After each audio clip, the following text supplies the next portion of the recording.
The canvas will allow me to type in it just like any word processing software.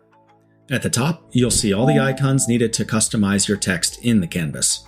For instance, so that it stands out, I want to highlight and colorize the top text. So I highlight over it, and I'm going to make this yellow. I don't need these words, short version, so I can get rid of that. Another change that I'd like to make is instead of having bullet points, I'd like those to be numbers. So I can simply swipe over the section I want to change and change each of these to a numbered list. There, much better. Directly in the canvas, I can also add things like links and images and even code blocks. To add a URL link is very simple.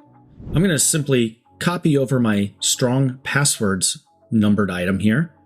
And because I've already clicked on and copied a URL from another screen, I can click on the Add Link icon, paste my URL in the URL area, and in the link text, I'll want to type out that strong passwords again so I know where that link goes.